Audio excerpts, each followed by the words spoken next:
to my YouTube channel. लोगोफोर जोङो दा थांगोन दिल्लीयाव थांनो नागिरदों ओमफ्राय जोङो मोनायावसो जाबाय जार्निया आरोबाव ओमफ्राय नै बावहाय जोंहा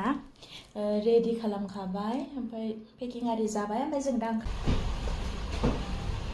जोङो गारिखौबो लेंहरनानै लाखाबाय ओमफ्राय जोङो दा गाखोनोसै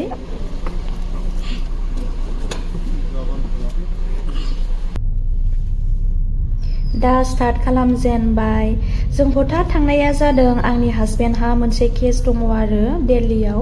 बिनि थाखायनो फुङावसो टिकेट दानब्रबनाय जाबाय ओमफ्राय दा अरजाला मोनायावसो मोनबाय टिकेटखौ ओमफ्राय नाथाय फेमिलि मेम्बारफ्रा मोनायाव थांजानो बायो ओमफ्राय जोंनि फ्लाइटनि टाइमा जादों 9 PM आरो जोंना फ्लाइटआ लेन्डिं जागोन 11:55 आव आरो ओमफ्राय नै जोङो दा फेन्सि बाजारबो मोनबाय दा अरजाला बिदिनो थांनोसै मोनानि जार्नि जाबाय बियो लोगोफोर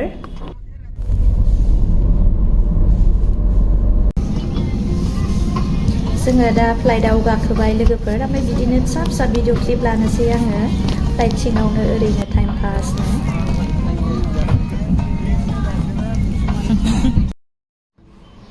ओमफ्राय आंहा दिनै टपिकखौनो गिजिखौसो लाबोफ्लांबाय नायसनाखै ओमफ्राय ओरैनो सायाव फिसा गिजि दं आरो सिंथिं मोजां ओमफ्राय उफाय गैला बेखौनो दा गाननोसै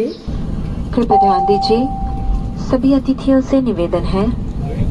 अपने बड़े बैग को सीट के ऊपर वाले सामान कक्ष में और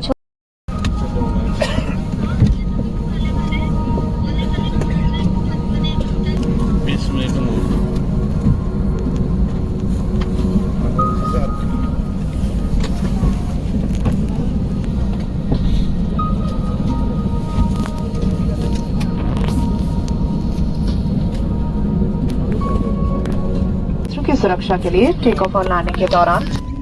टेक अफ खालामबाय लोगोफोर आङो खालि टेक अफ ओमफ्राय लेन्डिं टाइमावल' बिराद मोजां मोनो फ्लाइटआव ओमफ्राय बे गेजेराव बरिं जिरायबाय थानो बायो आरो ओमफ्राय दा आं बिदिनो भिडिअ फिसा क्लिप लाबाय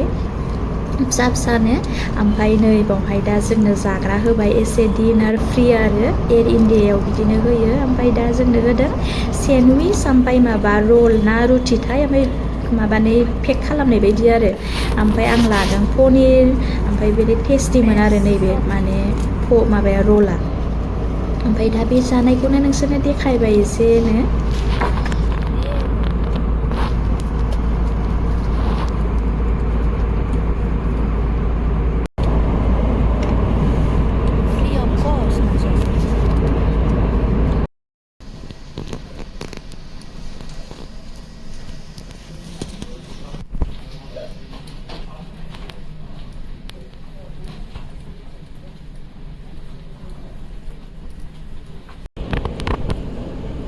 मोनफैबाय दा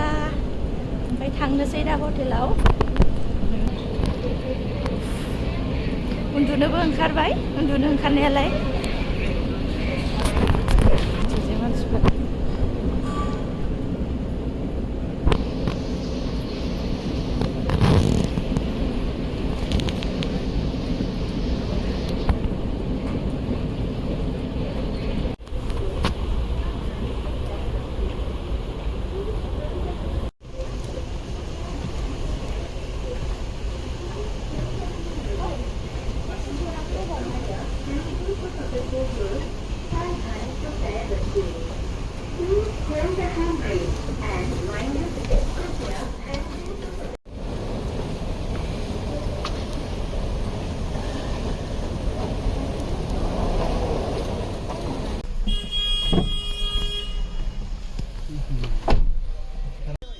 जोङो दा टेक्सिबो गाखोबाय